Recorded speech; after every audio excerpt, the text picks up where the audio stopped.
"We've already decided who gets what. You get nothing," my Uncle Lawrence announced with that smug smile I'd grown to despise over the years. His words echoed through my grandmother's living room in Portland, Oregon, where we had all gathered for what should have been a solemn moment of reading Dorothy's will. Instead, it felt like watching vultures divide their prey. "My name is Annette. I'm 29 years old, and I've spent most of my life being treated like the family disappointment." While my cousins Patricia and Vincent sat there nodding in agreement with their father Lawrence, I felt the familiar sting of rejection wash over me. They had apparently spent the week since Grandma Dorothy's funeral dividing up her house, her savings account, and even her jewelry collection among themselves, as if I didn't exist. "The house goes to Patricia since she's married and needs the space," Lawrence continued, gesturing toward his daughter, who was already mentally redecorating. "Vincent gets the savings account to help with his business venture, and I'll handle the jewelry and other valuables." He looked at me with barely concealed disdain. "You can take some of her books or kitchen utensils if you want. That seems more your speed." I sat quietly in the corner chair where Grandma Dorothy used to read to me when I was little, watching this performance with growing determination. They had no idea what was coming. Benjamin Walsh, the family lawyer who had served our family for years, shuffled his papers uncomfortably. Even he seemed disturbed by their presumptuous behavior, but Lawrence had always been the type to steamroll over anyone who dared question his authority. Patricia leaned forward eagerly. "When can we start clearing out her things? I want to have the house ready for my family by next month." The casualness with which she discussed dismantling our grandmother's life made my stomach turn. This was the same woman who had visited Dorothy maybe twice in the past 3 years, and only when she needed money. Vincent chimed in. "I've already talked to the bank about transferring the accounts. They said it should be straightforward once we have the will." His confidence was remarkable, considering he hadn't even bothered to attend Dorothy's 80th birthday party last year, claiming he was too busy with work. But I knew something they didn't know. As Benjamin prepared to read the official document, I reached into my purse and pulled out a small USB flash drive. The weight of it felt insignificant in my palm, but I knew it contained the power to shatter their carefully laid plans. Dorothy had been much smarter than any of them realized, and she had prepared for this exact moment with the precision of someone who had watched her family's true nature reveal itself over the years. Growing up in this family had taught me early that love was conditional, and I apparently never met the conditions. Lawrence had always been the golden child in Dorothy's household, or so everyone believed. He was the successful financial planner who drove expensive cars and lived in the prestigious West Hills neighborhood. Patricia followed in his footsteps, marrying a doctor and producing 2 children who were paraded around as the family's pride and joy. Vincent, though younger and less established, had inherited Lawrence's arrogance and sense of entitlement. Then there was me, the daughter of Dorothy's youngest child, who had died in a car accident when I was 12. I had come to live with Dorothy not out of choice, but out of necessity. My father had never been in the picture, and with my mother gone, Dorothy was my only family. While Lawrence and his children saw me as a burden, Dorothy had welcomed me with open arms and genuine warmth that I had never experienced before. "You're my little sunshine," Dorothy used to tell me during those early years when grief threatened to consume me. She would sit with me for hours, helping with homework, listening to my fears about fitting in at school, and assuring me that I belonged in her heart, if nowhere else. While Lawrence's visits were brief and focused on what Dorothy could do for him, I spent every day after school in her kitchen, learning her recipes and listening to stories about her life. The irony wasn't lost on me that Lawrence, who had built his career advising people about financial planning and family wealth management, had completely misunderstood his own mother's intentions. He saw Dorothy as an aging woman who needed his guidance and protection, never recognizing that she was still sharp as a tack and perfectly capable of making her own decisions. Patricia would call occasionally to complain about her husband or ask for help with the grandchildren's expenses, while Vincent treated Dorothy like an ATM, showing up whenever his latest business venture needed funding. But I had been there through everything. When Dorothy was diagnosed with diabetes, I learned how to monitor her blood sugar and prepare diabetic-friendly meals. When she fell and broke her hip at 78, I took a leave of absence from my job at North Peak Engineering to care for her during recovery. While the others were busy with their own lives, I was the one who drove her to doctor appointments, organized her medications, and made sure she never felt alone or forgotten. Dorothy had noticed the difference in treatment, though she rarely spoke about it directly. Sometimes I would catch her watching Lawrence's interactions with a sad expression, or see her shake her head when Patricia would rush through a phone call without asking how Dorothy was feeling. She had a way of observing people's character that came from decades of experience, and she had been taking careful notes on all of us for years. The depth of her awareness would shock them all very soon. The moment that changed everything happened 6 months before Dorothy's death, though I didn't realize its significance at the time. I had arrived at her house for our usual Sunday dinner to find her sitting at her kitchen table with tears in her eyes. Lawrence had just left after what appeared to be a heated conversation, and Dorothy looked more hurt than I had ever seen her. "He thinks I'm losing my mind," she said quietly, wiping her eyes with a tissue. "Lawrence came here today with papers from some lawyer, trying to get me to sign over power of attorney to him. He said it was for my own protection, that I couldn't be trusted to handle my own affairs anymore." I sat down beside her, feeling anger build in my chest. "What did you tell him?" Dorothy straightened her shoulders with the dignity that had always defined her. "I told him that my mind is perfectly clear, and if he ever tried something like that again, he would regret it. But Annette, the way he looked at me, like I was already dead, and he was just waiting to collect his inheritance." She shook her head sadly. "I've worked my whole life to build something to leave to my family, but I'm starting to wonder if they see me as anything more than a bank account." That conversation had been a turning point for Dorothy, though she hadn't shared the full extent of her plans with me until much later. Over the following months, I noticed changes in her behavior. She became more secretive about her legal affairs, mentioning appointments with lawyers that she hadn't used before. She also started asking me more questions about my dreams and plans for the future, as if she was trying to understand what truly mattered to me. The revelation came 3 weeks before her death, when she called me over on a Thursday evening and led me to her bedroom. She pulled out a shoebox from under her bed and opened it to reveal a small video camera and several legal documents I had never seen before. "Annette, I need you to understand something very important," she began, her voice serious but calm. "I've been watching this family for years, and I've finally seen everyone's true character. Lawrence thinks I'm a foolish old woman who needs his protection, but I've been planning something that will teach all of them about assumptions and respect." She explained that she had created a fake will, the one that Benjamin Walsh would read at the official gathering. It was designed to sound plausible enough that Lawrence and his children would believe it reflected her actual intentions. But the real will, she told me, was locked in a safe deposit box at First National Bank downtown, along with instructions for her actual attorney, Theodore Wilson. "The reading will be quite a show," Dorothy said with a mischievous gleam in her eyes that reminded me why I had always loved her so much. The day of the will reading arrived gray and drizzly, typical Portland weather that seemed to match the family's mood. Lawrence had insisted we meet at Dorothy's house rather than at Benjamin's office, claiming it would be more appropriate to handle family business in familiar surroundings. What he really wanted was to maintain control over the proceedings and ensure that everything went according to his predetermined plan. Patricia arrived first, already carrying boxes and bubble wrap. "I figured we could start packing some things right after the reading," she explained to Lawrence, completely ignoring me as I sat on Dorothy's favorite couch. "I've already measured the dining room set, and it will fit perfectly in our new breakfast nook." Vincent showed up 20 minutes late, looking distracted and checking his phone constantly. "Sorry, I was dealing with some investors," he said, though I suspected he had been out drinking the night before based on his appearance. "So, how long is this going to take?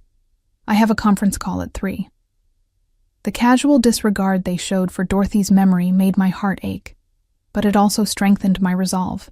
They had no idea that their grandmother had been far more perceptive than they ever gave her credit for.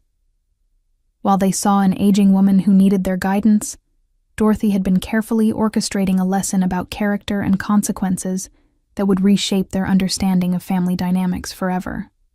Benjamin Walsh arrived precisely at 1 o'clock, carrying his briefcase and wearing the expression of a man who was about to deliver unwelcome news.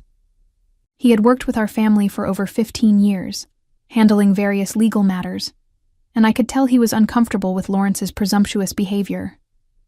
Benjamin was old school in his approach to legal proceedings, believing that wills should be read with dignity and respect rather than treated like a shopping list. "Before we begin," Lawrence announced, standing up like he was chairing a board meeting, "I want everyone to understand that we've already discussed the practical distribution of Mother's assets. Patricia will take the house since she has a family. Vincent will handle the financial accounts to help with his business expansion, and I'll manage the valuables and personal items. This should make the actual reading much more efficient." Benjamin looked at him with barely concealed disapproval. "Mr. Lawrence, the purpose of this gathering is to read your mother's will and learn her actual wishes. Any decisions about distribution need to be based on her legal instructions, not family assumptions." Of course," Lawrence waved dismissively. "But Mother and I discussed these arrangements many times. She understood that I would know how to handle everything appropriately." I had heard this lie so many times over the years that it barely affected me anymore. Lawrence had a remarkable ability to rewrite history in his favor, convincing himself that conversations that had never happened were actually detailed planning sessions. Dorothy had complained to me repeatedly about his tendency to make decisions on her behalf without consulting her actual preferences.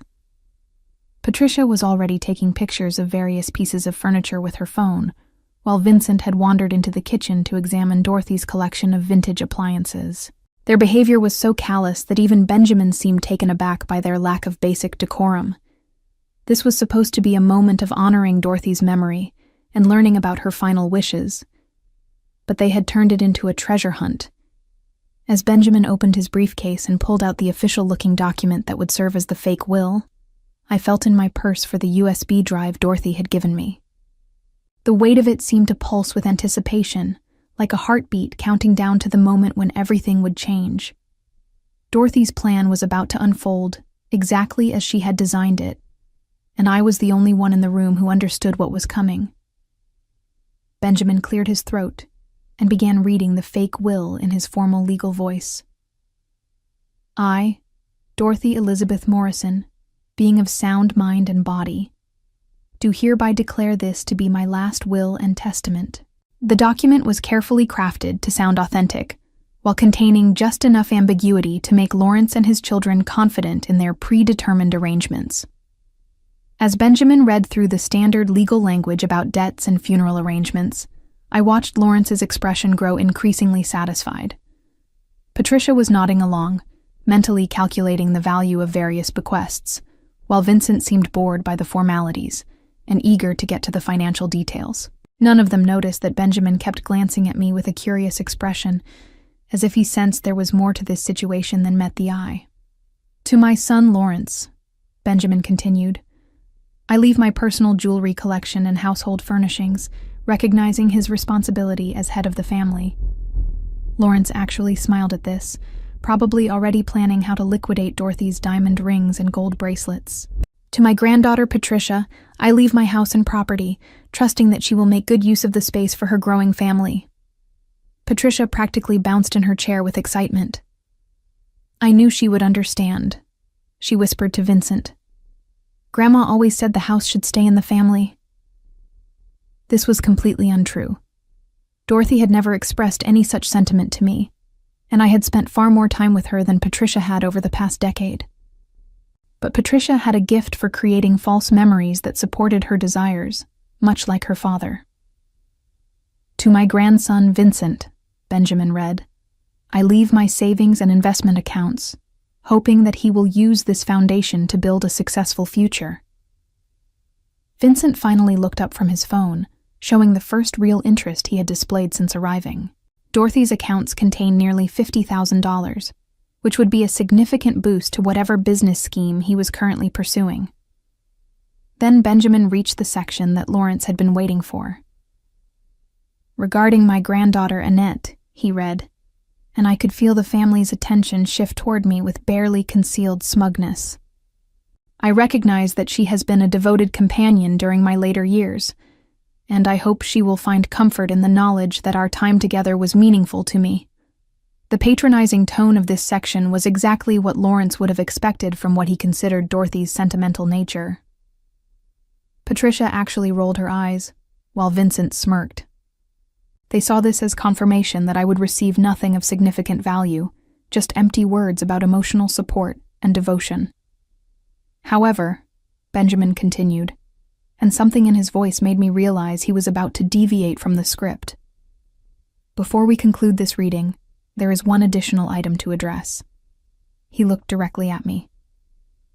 "Annette, do you have something you would like to share with the family?" This was my moment. I reached into my purse and pulled out the USB drive Dorothy had entrusted to me, holding it up so everyone could see it. The small device looked insignificant in my palm, but I knew it contained the power to destroy every assumption they had made about Dorothy's intentions and their own importance in her life. "Dorothy asked me to give this to the lawyer during the will reading," I said quietly. "She said it contained something important that the family needed to see before any decisions were made about her estate." Lawrence's confident expression faltered slightly. "What is that? Mother never mentioned any video or recordings to me." Benjamin took the drive and moved toward Dorothy's laptop, which was still set up on her desk in the living room. "Let's see what Dorothy wanted us to know." The laptop screen flickered to life, and suddenly Dorothy's face appeared in vivid detail. She was sitting in her bedroom, wearing the blue cardigan I had given her for her birthday, looking directly into the camera with an expression of determination I had rarely seen from her. The timestamp in the corner showed the recording was made just 2 weeks before her death, when she was supposedly too frail to handle her own affairs. "Hello, my family," Dorothy began, her voice clear and strong. "If you are watching this recording, it means that my will has been read, and you believe you understand my final wishes. I'm afraid you are mistaken." The room fell completely silent. Lawrence's face had gone pale, while Patricia and Vincent exchanged confused glances.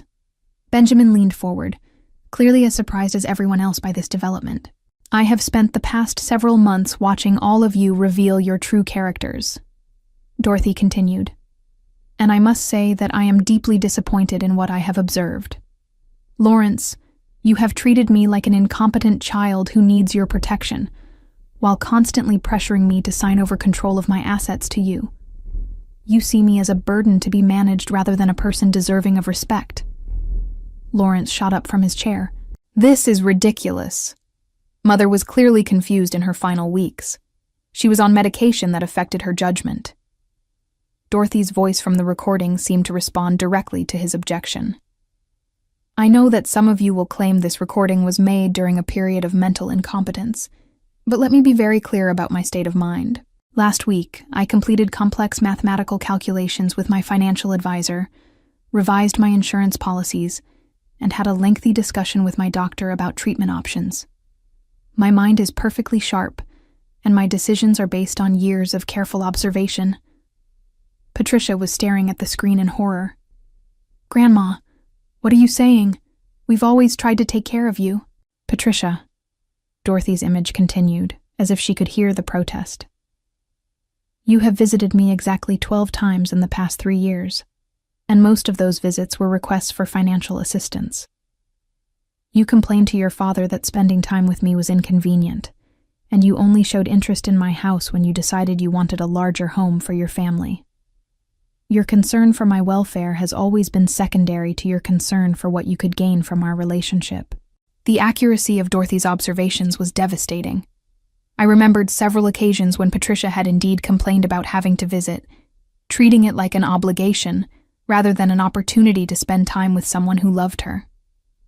"Vincent," Dorothy continued, turning her attention to her youngest grandson, "you have asked me for money 17 times since you turned 18. but you have never once asked me how I am feeling, or whether I need anything from you. You missed my birthday party because you claimed to be busy with work, but Annette told me she saw you posting pictures from a golf tournament on social media that same weekend. Vincent's face flushed red with embarrassment and anger. This is insane. She's trying to manipulate us from beyond the grave. The manipulation, Dorothy said, as if anticipating this exact response, has been coming from all of you. You assumed that because I am elderly, I was also foolish. You made decisions about my property and my money as if they already belonged to you, without ever asking what I actually wanted or needed. The recording paused for a moment as Dorothy seemed to collect her thoughts, and then she looked directly into the camera with an expression of absolute certainty. The will that was just read to you is completely false. I created it specifically to test your reactions and confirm what I already suspected about your motivations. Dorothy's words hit the room like a physical blow. Lawrence stumbled backward, his face cycling through shock, confusion, and growing rage. Patricia let out a strangled gasp, while Vincent grabbed the edge of Dorothy's coffee table, as if he needed physical support.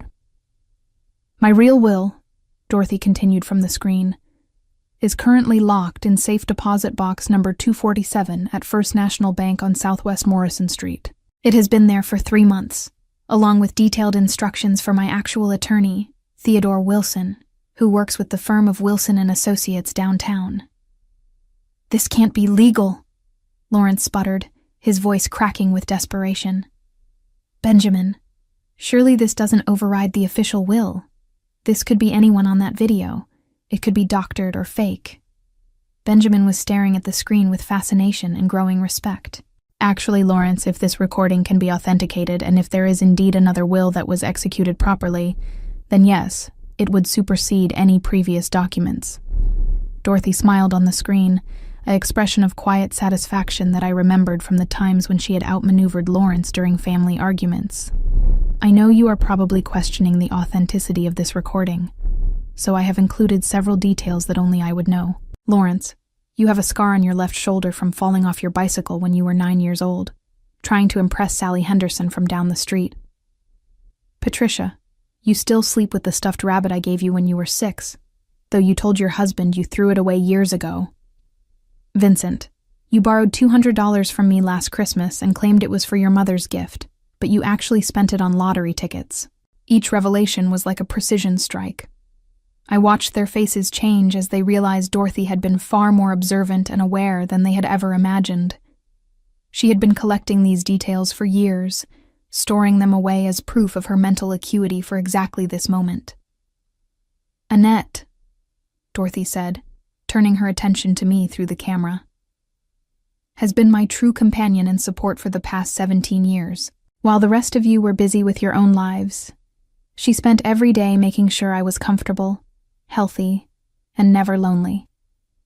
She is the only one among you who loved me unconditionally, without any expectation of financial reward. The warmth in Dorothy's voice when she spoke about me was unmistakable, and I felt tears starting to gather in my eyes. Even from beyond the grave, she was still protecting and defending me. Therefore, Dorothy announced with the finality of a judge delivering a verdict, I am leaving my entire estate to Annette Morrison. This includes my house, all savings and investment accounts totaling approximately $2.8 million, my jewelry collection, and any other assets I own at the time of my death. The silence that followed was profound and absolute. Vincent's mouth hung open as if he had forgotten how to close it. Patricia made a sound somewhere between a sob and a scream. Lawrence's face had turned an alarming shade of purple as the full implications of Dorothy's announcement sank in.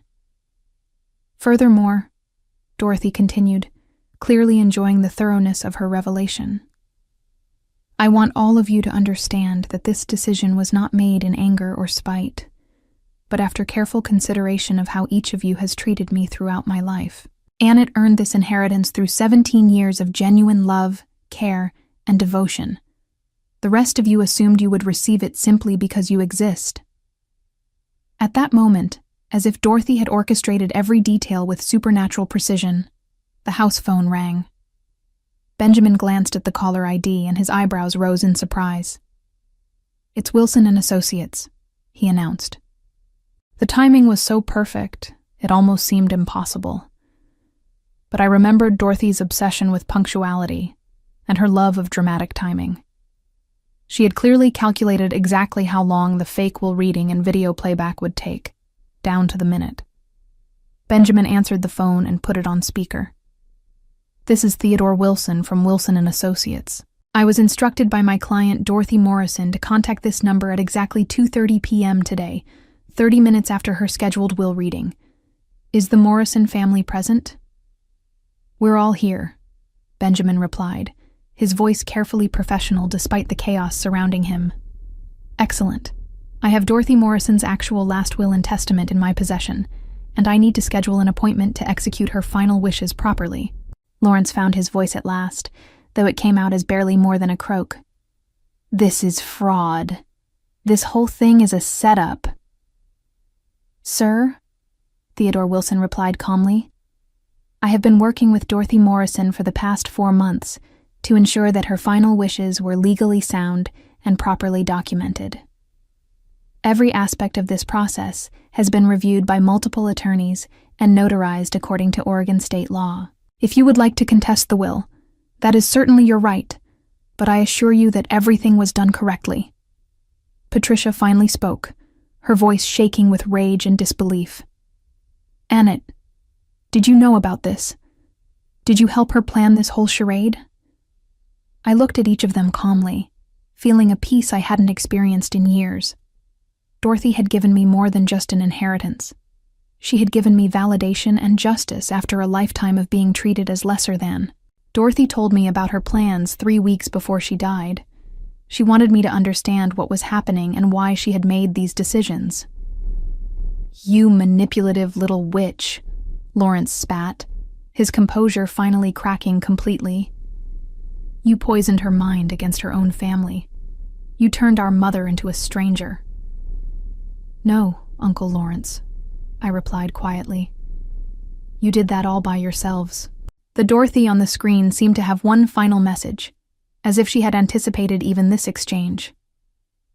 "I hope that someday you will all understand that love and respect cannot be bought or inherited. They must be earned through actions and genuine care. Annette earned my love and trust every single day we spent together. I am proud to leave everything to her, and I know she will use this inheritance wisely and with the same kindness she has always shown me." The video ended with Dorothy smiling directly into the camera, her expression serene and satisfied. The laptop screen went dark, leaving us all sitting in the aftermath of her perfectly orchestrated revelation. The silence stretched on until Theodore Wilson's voice came through the phone speaker. "I can meet with all of you tomorrow morning at 9 a.m. to review the official will and begin the probate process. Miss Morrison, as the primary beneficiary, you'll need to bring identification and be prepared to sign several documents." "I'll be there," I said, amazed at how steady my voice sounded. Lawrence, Patricia, and Vincent sat in stunned silence as the weight of their situation finally sank in. They had lost everything they had assumed was rightfully theirs, and they had no one to blame but themselves. Dorothy's plan had worked flawlessly, and justice had finally been served. Lawrence, Patricia, and Vincent faced devastating consequences that extended far beyond their financial disappointment. Lawrence lost his position as a financial planner when several clients learned about the family situation and questioned his judgment and character, wondering how someone who couldn't understand his own mother's estate planning could be trusted with their investments. His reputation in Portland's financial community was permanently damaged when word spread about how he had pressured an elderly client, his own mother, to sign over power of attorney, and had presumptively divided her assets before her will was even read. Patricia and her husband were forced to abandon their plans for a larger home and faced ongoing tension in their marriage when he learned about her years of neglecting Dorothy while expecting an inheritance. Vincent's business ventures collapsed when potential investors discovered his entitled attitude toward family wealth and his pattern of asking elderly relatives for money, making them question his work ethic and financial responsibility. The three siblings became cautionary figures in their social circles, known as the family members who had been so cruel and presumptuous that their own mother had orchestrated an elaborate deception to teach them about character and consequences. As I established the Dorothy Morrison Memorial Foundation for Elder Care using my grandmother's generous inheritance, I reflected on the elegant justice of her final gift to me. Not just the financial security I had never expected, but the validation that genuine love and daily acts of kindness matter more than blood relations or social expectations, and that sometimes the most powerful revenge is simply allowing people to face the natural consequences of their own choices.